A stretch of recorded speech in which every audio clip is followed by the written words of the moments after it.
Саламатсыздарбы урматтуу агайлар, эжекейлер. Мен азыр сиздерге телефондон KineMaster программасынан кантип сабактын слайдын даярдоону көрсөтүп бермекчимин сиздерге. Бул видеону көрүп сиздер бул программа менен иштөөнү үйрөнөсүздөр. Баштадык анда. KineMaster ушундай болуп ачылат. Ачылганда мына ортодо плюс белгиси бар баскычты басабыз. Басканыбызда бизге кандай форматта видео даярдоо керек экендигин сурайт бизден. 16га 9, 9 16, 1ге 1. Мен азыр 16га 9 тандадым. Бизге ушундай терезе ачылат. Бул жерде биринчи биздин кыла турган ишибиз, биз биринчи билишибиз керек кайсыл темада сабак даярдайбыз жана ошол темада бизге керектүү болгон сүрөттөрдү же видеолорду алдын ала интернеттен жүктөп алган болушубуз керек. Мен азыр сиздерге кыскача бир слайд даярдаймын. Кыргызстандын областтары жөнүндө.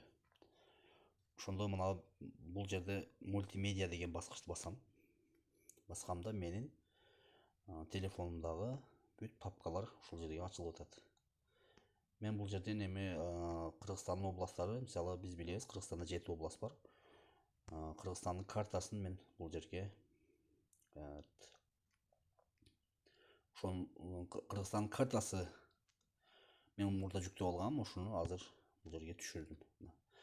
Эми мен ар бир област үчүн бирден карта түшүрүп алсам да боло берет. Же болсо бир эле картаны да колдонсом боло берет. Мен азыр ушул бир эле картаны колдоном. Басам. Бул жерде түшкөндөн кийин баскандан кийин мен муну узун кылып, ошо 7 област батырдай кылып тартсам боло берет.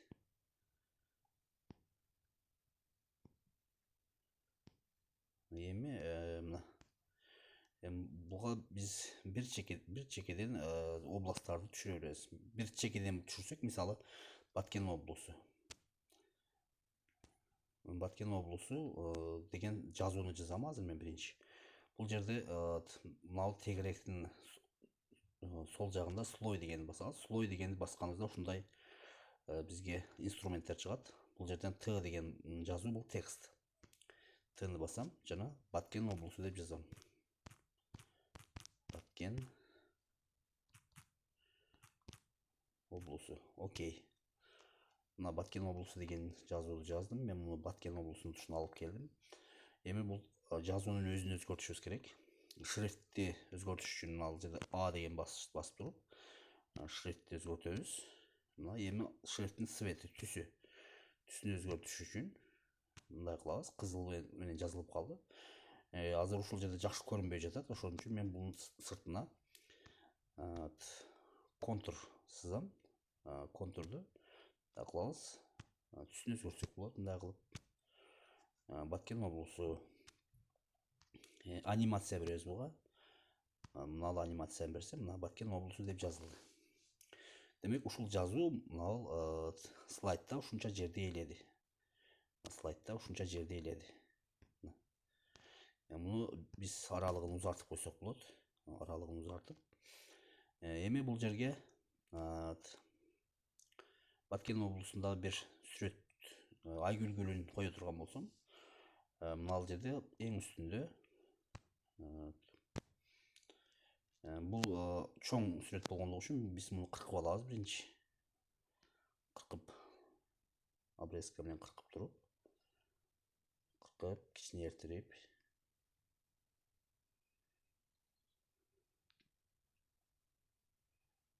бизге керектүү өлчөмүн келтирдик. Эми бул сүрөттү бул жерге алып келебиз, Баткендин тушуна алып келебиз. Бир аз кичинертип алабыз дагы.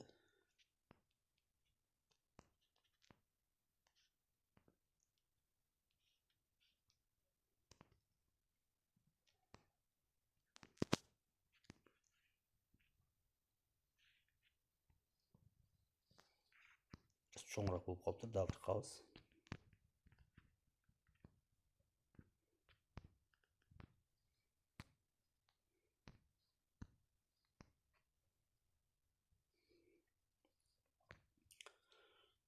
Коюлду. Мына галочканы басып коебуз, коюлду. Эми бул сүрөткө дагы биз анимация берип койсок болот. Анимация бердик. Эми текшерип көрөбүз ушуну. Башына алып келип туруп, мына жердеги баскычты бассак, иштей баштайт. Мына жазуубуз чыкты. Анимация менен. Эми мына сүрөтүбүз чыкты. Стоп. Эми биз мындан кийин кайра бир Ош облустуга өтө турган болсок, кайра текстке киребиз, жазабыз. Ош облусу.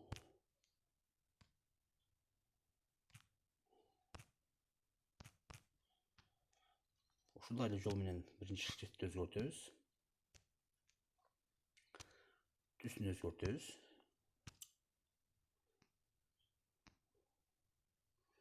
Мына сыртын контурлап койсок болот. Ош облусу. Анимация бердик. Эми бир аз чоңураак берип туруп, бул жерге бир сүрөт коебуз. Слойдон сүрөт Ош облусуна тиешелүү. Мисалы мына Сулайман тоо сүрөтүн койсок болот. Сулайман тоо сүрөтү. Буга да анимация беребиз. Эми андан кийинки область Жалал-Абад.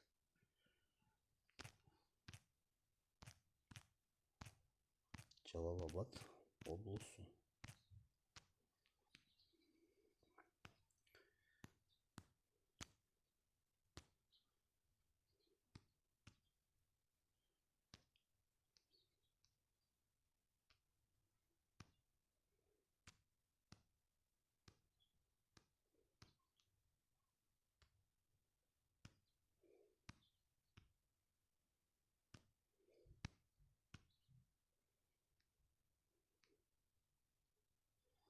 Жалал-Абадтын тушуна алып келебиз. Алып келдик. Биздин жазуубуз даяр болду. Эми бул жерге галочканы басып, Жалал-Абадка тиешелүү бир сүрөттү коебуз.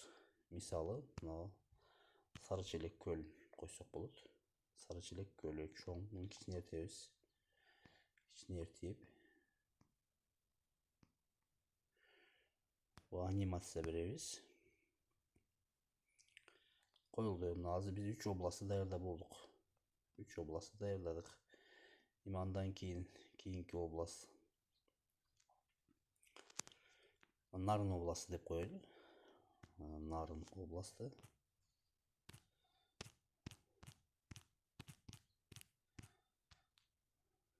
Баягыдай эле жол менен мында шрифтти өзгөртөбүз, түсүн өзгөртөбүз, контур беребиз.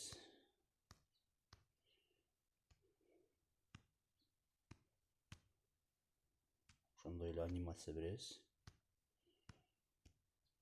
Ушуну даяр болду. Нарын тушуна алып барып коебуз. Эми Нарынга тиешелүү Ташырабад сүрөтүн даярдап койгонмун. Муну койдук. Анимация беребиз буга дагы. Эми андан кийинки область Ысык көл областы. Тексттен кирип,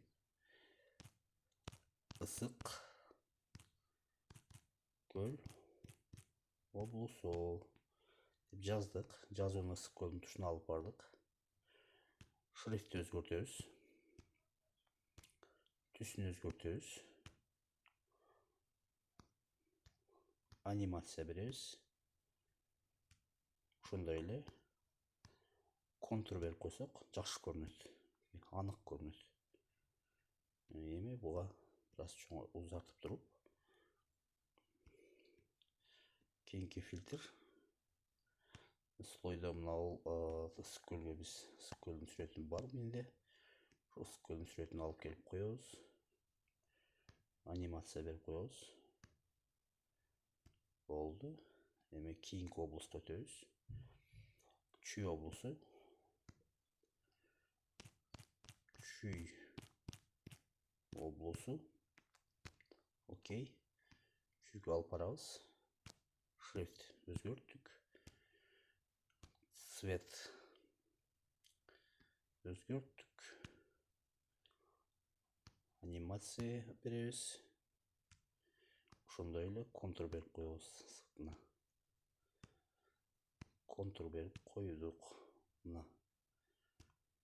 Окей.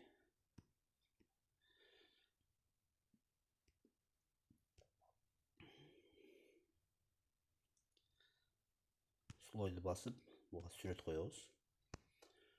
Чүй облусунда бурана мунарасын даярдаганбыз.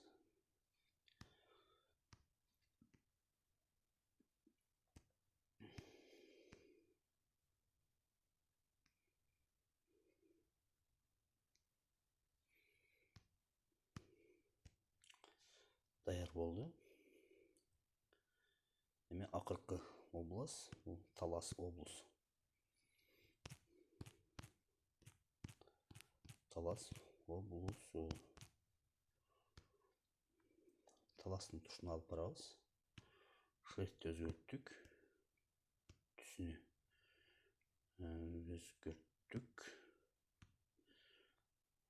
Анимация бердик. Контур бердик. Даяр болду. Эми буга слойдон кирип сүрөт берип коебуз. Сүрөт. Мисалы мында Таластын күмбөзү турат. Таласка тиешелүү сүрөт ушул. Буга биз анимация берип коебуз. Даяр болду.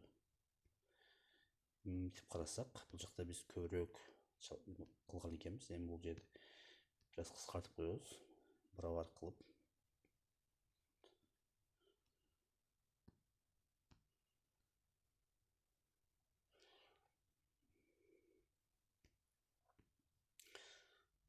Эми бул биз 7 областты сүрөт менен бердик. Эми буга биз музыка кое турган болсок, слойго, жок слойго эмес, аудиого киребиз. Биз өзүбүздүн телефонубузда сүрөттөр баардыгы ушул жерде чыгат. Буларды биз угуп көрө беребиз. Өзүбүзгө жаккан музыканы, кайсы музыка жакса ошону коебуз.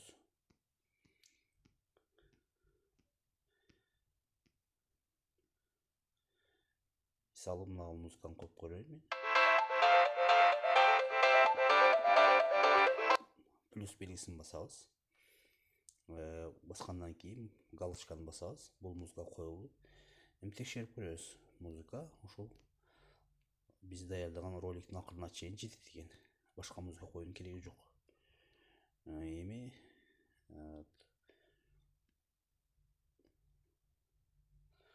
музыканын үнү кандай? Бийикпи, биздин өзүбүздүн кошкон үнүбүздөн же аз төмөн болуп атабы, ошону да текшерип көрүш керек. Бул музыканы өзүн басабыз. Жана мына ал жерден биз музыканын үнүн төмөндөтө алабыз. Төмөндөтүп, мына 38ге түшүрдүм мен. Кайрадан коюп көрөбүз. Төмөндөдү.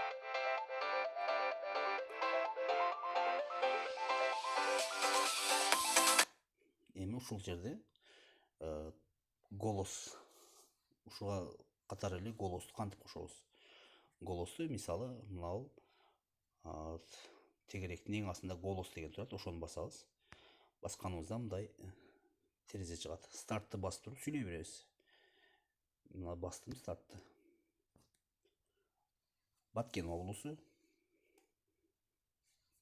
Баткен облусундагы башка облустарга кездешпеген бул гүл, Айгүл гүлү. Кийинки область Ош облусу. Ош облусунда белгилүү болгон Сулайман тоо жайгашкан. Андан кийинки облусубуз бул Жалал Абад облусу. Жалал Абад облусунун аймагында өтө кооз Сарычелек көлү орун алган. Бизге андан кийинки облусубуз бул Нарын облусу. Нарын облусунда байыркы таштан курулган Ташырабад кербен сарайы жайгашкан. Keyingi облусубуз бул Ысык Көл облусу. Ысык Көл облусунда кереметтүү ысык көлүбүз жатат. Кийинки облуска келе турган болсок, кийинки облусубуз Чүй облусу. Чүй облусунда орто кылымдарда курулуп, азыркыга чейин сакталып калган Бурана мунарасы жайгашкан. Андан кийинки облусубуз Талас облусу. Талас облусунда орто кылымда дагы эстеликтерден бул Манастын күмбөзү баарыбызга белгилүү. Мына ушундай. Стоп деген белгини бастым. Ушинтип биздин ролигибиз даяр болду. Кааласак, биз бул роликти баштан аяк угуп көрсөк болот. Мисалы, мен мынаны басам.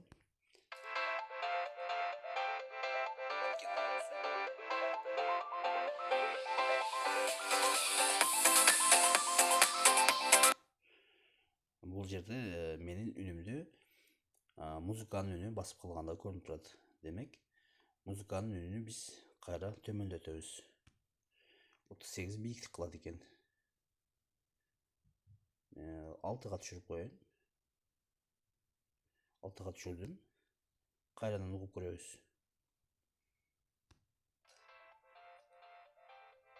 Баткен облусу.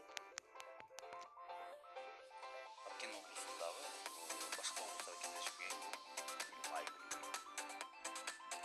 Кийинки облус Ош облусу. Ош облусунда белгилүү болгон Сулайман тоо жайгашкан. Андан кийинки облусубуз Жалал Абад облусу. Жалал Абад облусунун аймагында өтө кооз Сарычелек көлү орун алган. Ушундай достор, бул программанын жардамында өтө кызыктуу жана кооз слайдтарды, сабактарды даярдасак болот. Болгону бизден өтө тактыкты жана өтө чеберчиликтүү, өтө темирдей бекем нервти талап кылат, убакытты талап кылат. Ушуларды биз бөлүп эмгектенсек, биздин аракетибиз текке кетпейт. Аябай сонун сабактарды, онлайн сабактардын үлгүлөрүн жасап, биз башкалар менен бөлүшө алабыз.